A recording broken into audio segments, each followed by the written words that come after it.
Okay, guys, it's time to talk about the big T, about Tamiya. What's good about Tamiya? Basically, every kit they bring out is extremely popular for whatever reason.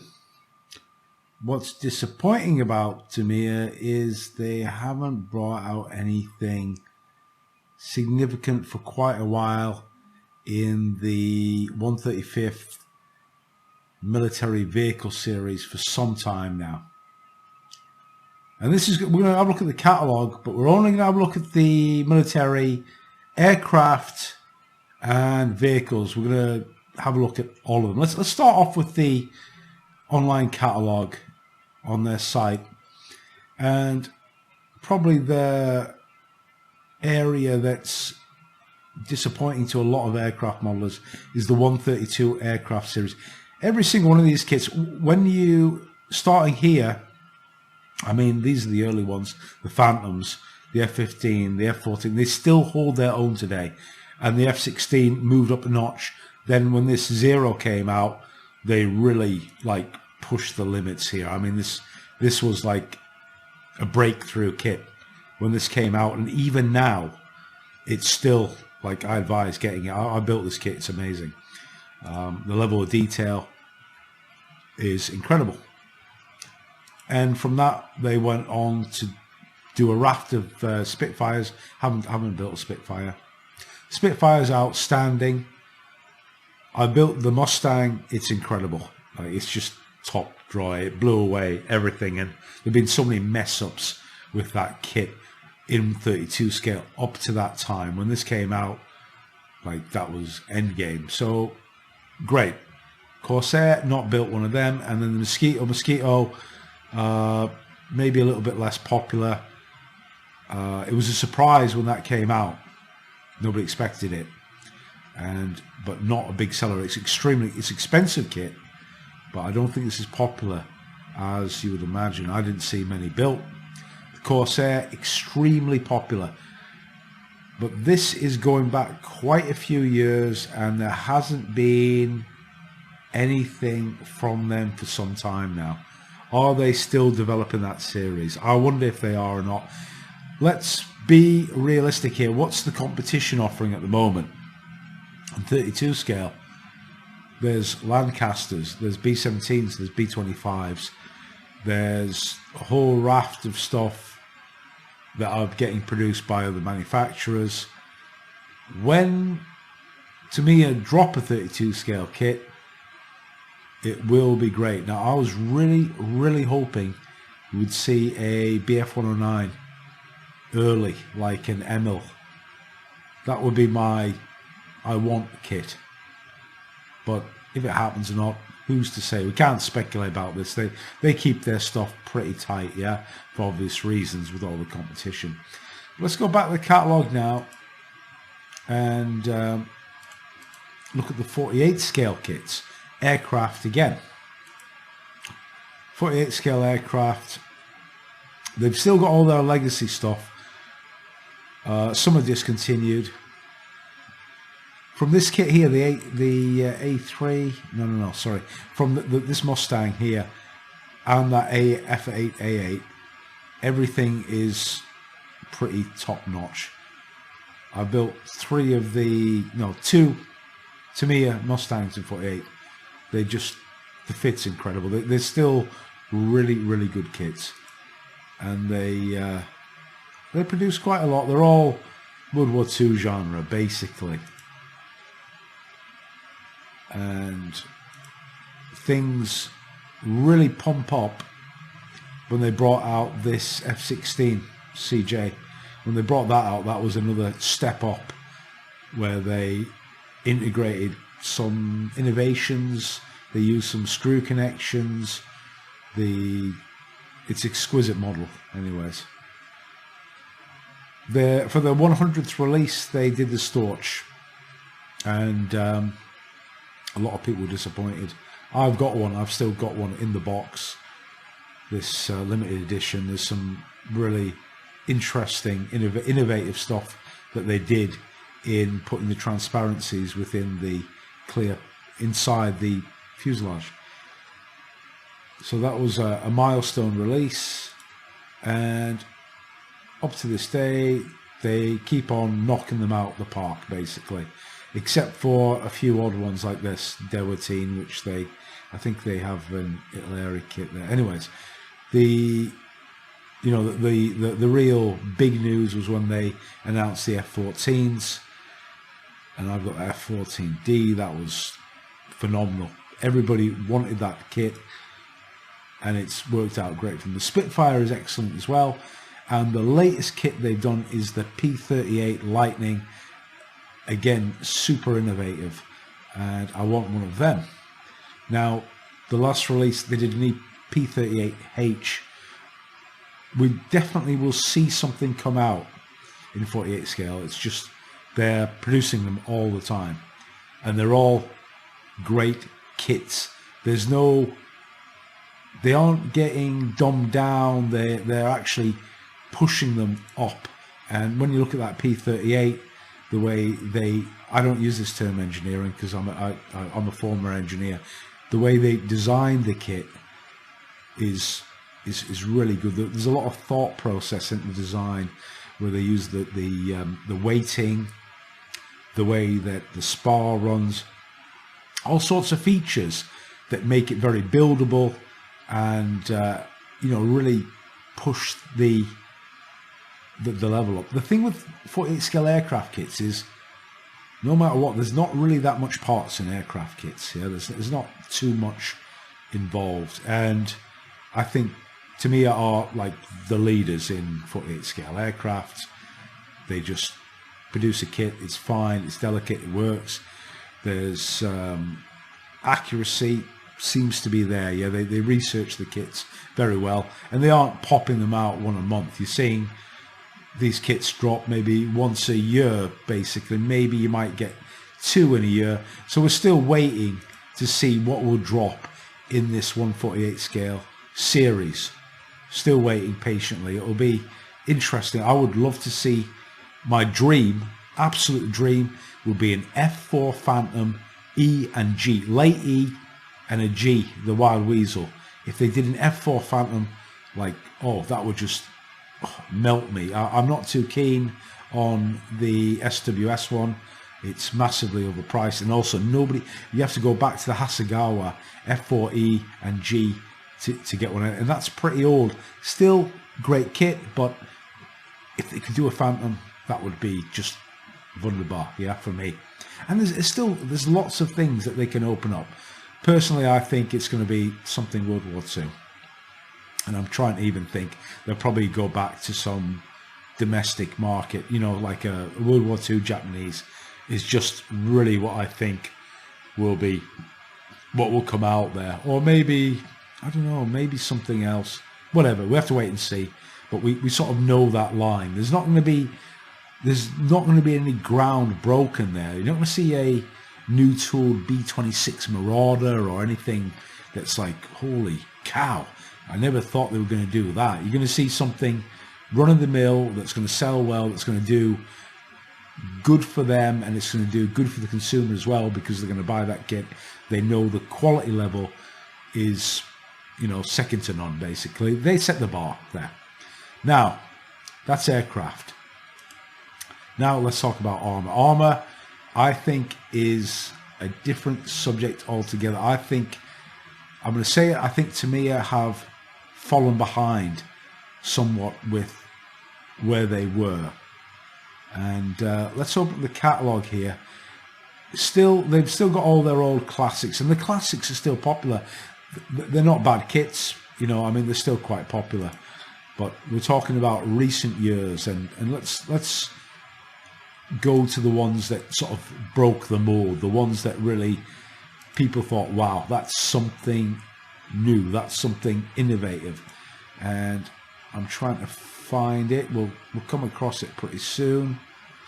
Right, when you've got the Challenger, the Abrams, the main battle tanks, they're pretty good models.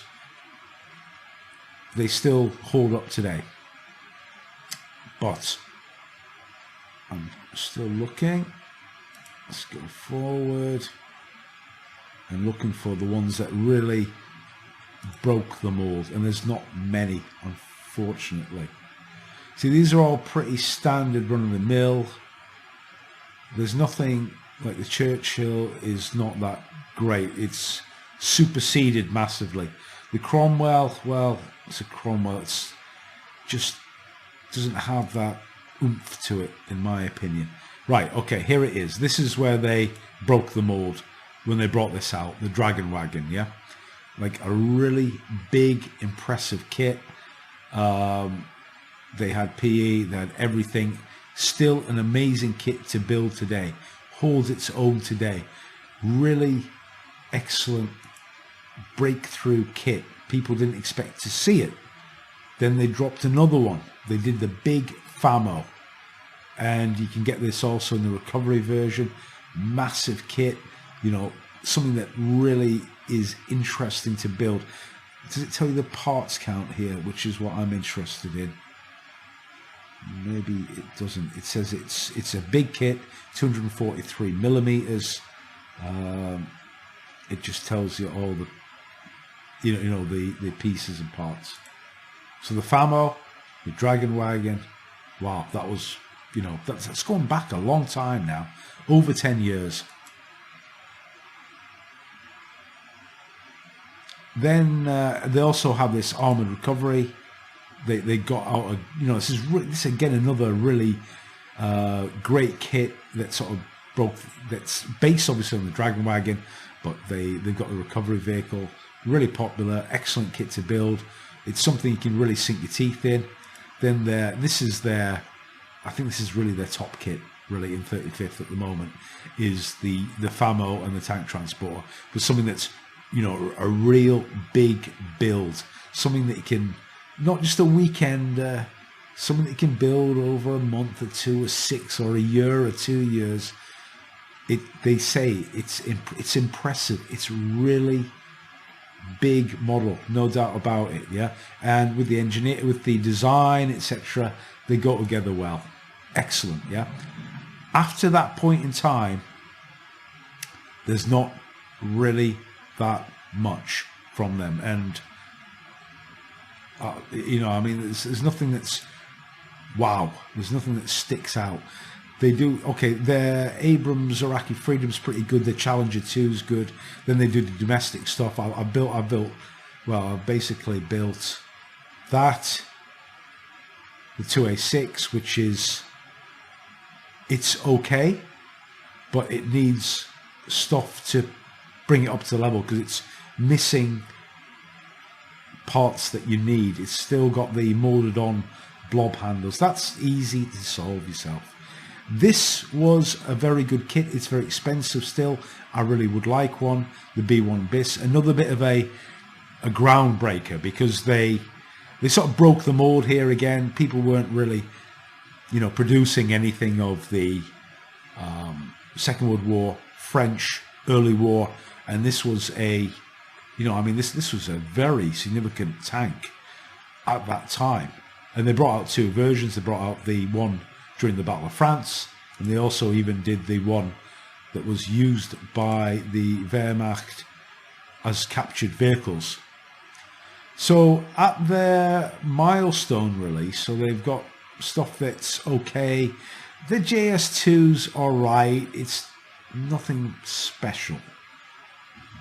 The Jagdtiger's pretty good as well. Jagdtiger, that was a pretty good kit actually. But for their 300th release, they brought out the Matilda, and it was okay because there wasn't anything else. But I quite like it. I bought this kit, but I bought it secondhand from eBay, and there was parts missing, so I returned it. I didn't buy another one. I just wasn't that impressed with it. It just didn't float my boat. Let's just put it that way. After that, there's a few cars. You've got some small tanks. At least they revisited some of their earlier releases, like the Panzer Kampfwagen 2. Now, kits like these are classics, like the Matilda, the Jagdtiger, ISU 152s, Horches. World War II stuff, always going to be popular. Then they went into something newish. They actually started to look at this. The first one they brought was the BT7, which was, you know, this was a bit of a breakthrough kit again, because there wasn't anything out there except the really old Eastern Express kit, I think. And this was a popular kit. It's got quite a bit, you know, it was something that people weren't producing, so people were interested in it. And then they started to do this offshoot where they had a look at Finnish army vehicles, and God knows why they did it. But, you know, I'm not saying that they're bad or good, but for some reason they did Finnish army as a genre. They did the BT-42 Finnish as well. And then things sort of drop off. They brought out a series of Shermans, and these ones are pretty good. I mean, there's nothing wrong with them per se. They're pretty good kits. They're quite simple. They do go together quite well. They simplify the suspension a lot more from the Asuka kits, which makes the builder much more easy to construct.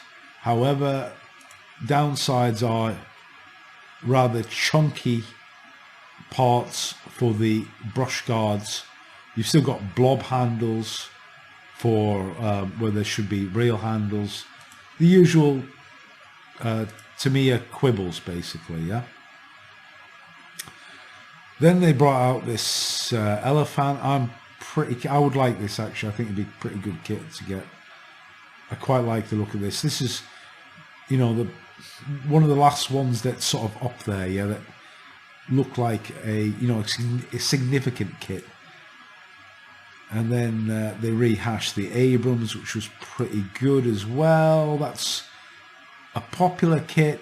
It's expensive, and it's surpassed by the Academy kit in a lot of areas. But still a great kit to build, there's no doubt. But it's expensive as well. All these Tamiya kits are quite expensive.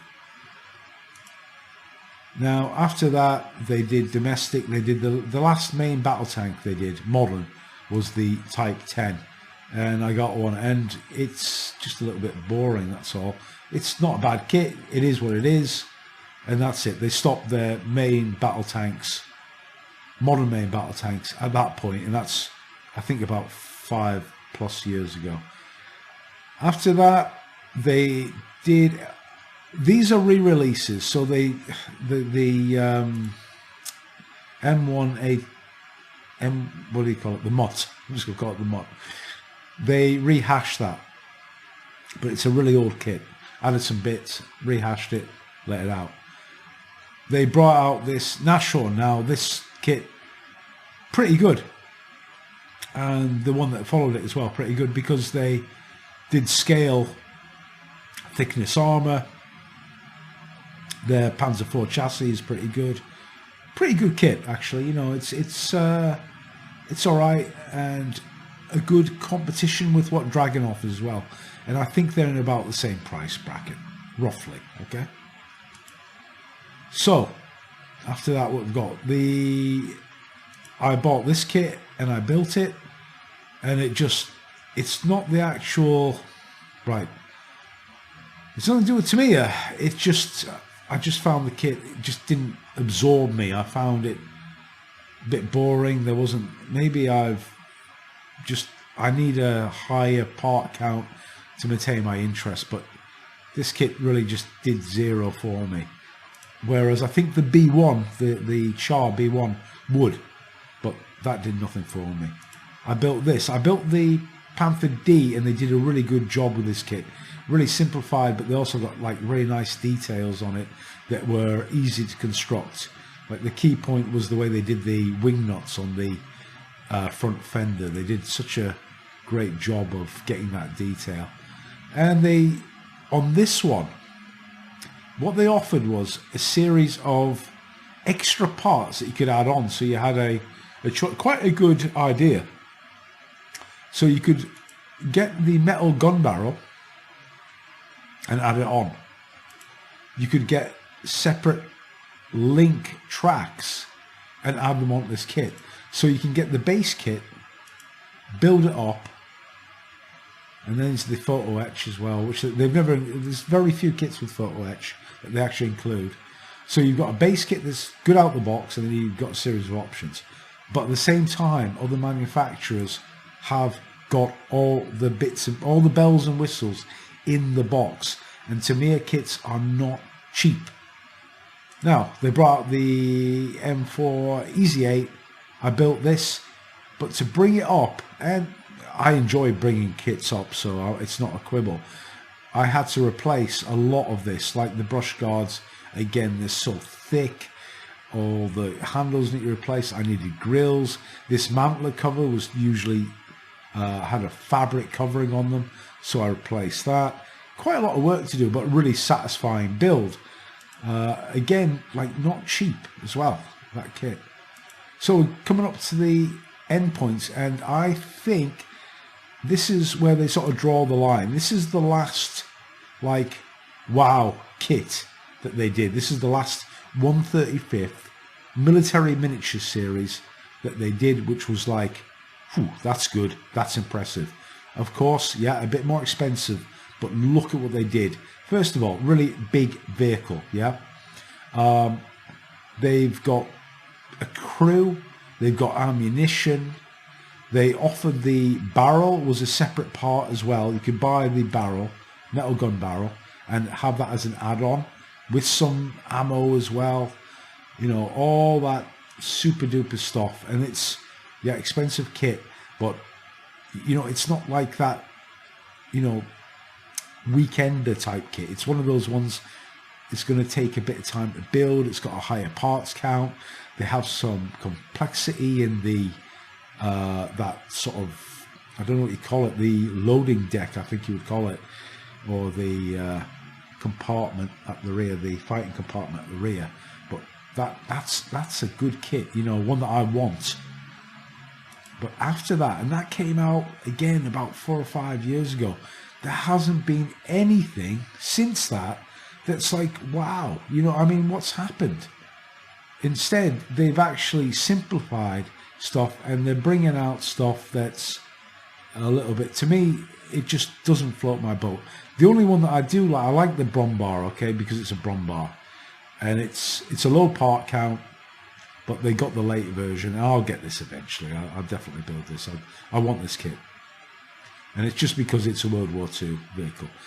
They rehashed the Matilda, which we saw was release number 300, so 55 releases later, they rehashed it as a Red Army version. The Archer, well, that was available anyways from other manufacturers.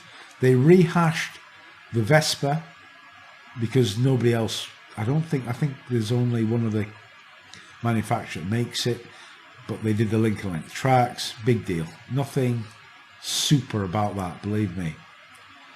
Then what did they bring out? For the domestic market, they brought out the Type 16.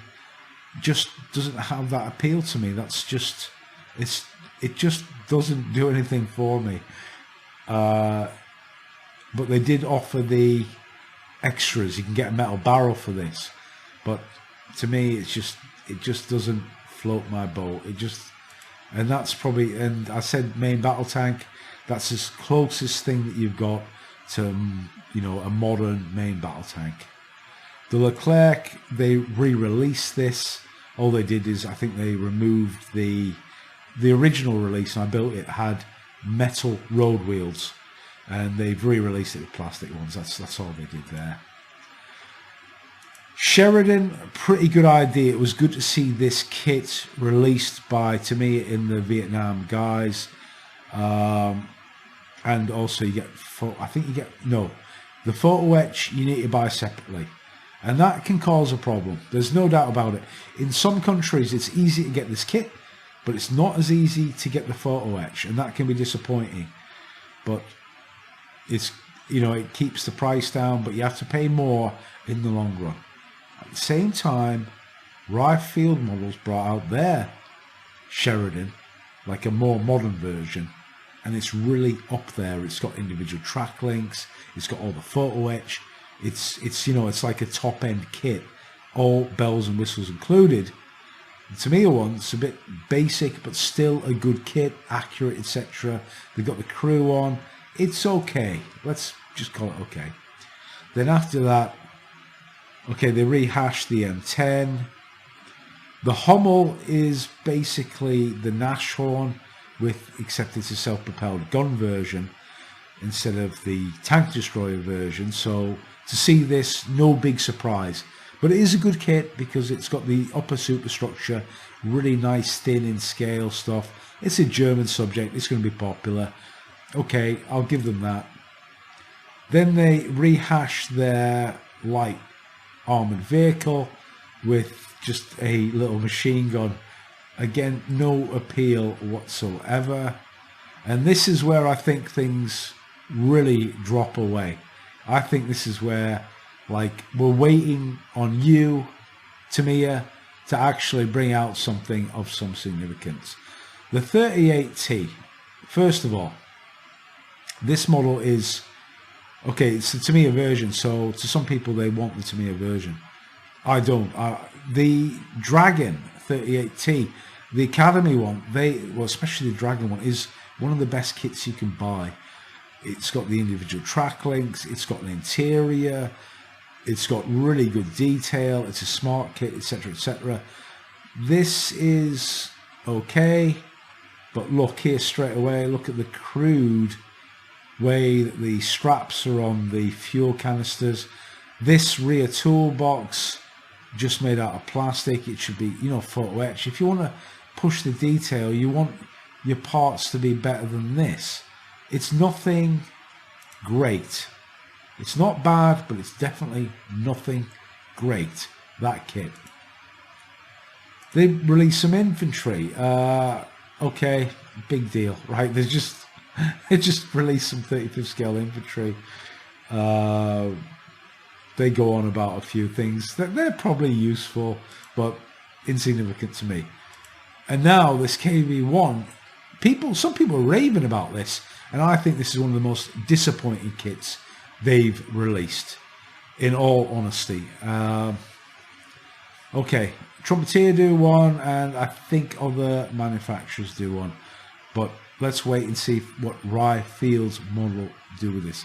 And it's a basic shape, but I think where they fall down here is in a few areas.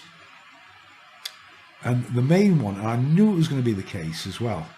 Let's see if we can get in here. Right, look at this clunkiness here in this toolbox. Here, that just doesn't work for me. But really, the big one is right at the back, on the back deck, are these mesh intake covers that are molded in plastic. For some people, that's okay. I want to see them in photo etch. I don't want this plastic part. I want a photo etch component back there. And they haven't, of course they haven't done it, because if they did it, it would have to be an extra part. It would be, you know, a different approach to the kit. They just haven't done it. They haven't looked at that area. The tracks are okay. They're Lincoln length. They've got the sag depicted, blah, blah, blah. This will be a piece of string as well for the tow cable. I don't get any excitement whatsoever by looking at this KV-1. And when I'm looking at the shots from the Rye Fields one, I feel like that might be there, but we need to wait. But this, I think, is a significant disappointment. It's okay, it's going to be easy to build, but easy to build isn't everything to everybody. I think this was like just a quick, let's just make one of them, let's make it simple, and that's what they did. They certainly made it simple. And then we go on to the next one. Some people think this is great, and again, I think this is just super disappointing as well, that you've got this, okay, I'm going to call it an insignificant little French tank. That's what it is to me, a little light tank, and there's nothing special about this whatsoever. I find the subject matter boring. Yeah, don't say that I'm not closed off to subjects, but I want to see something that's exciting. I want to see something significant from Tamiya after waiting this long. Now, yes, have kits like this in your lineup, which of course you do, but let's repopulate this Tamiya line with something that goes back to something like the Big Shot or the Famo or something that, wow, that's a big kit, that's what I want to see. But they're not doing it. They're actually, from what I see, they're dumbing down stuff. It's being simplified and simplified. Maybe, well, they'll know more. They know what sells, they know what works, and I don't.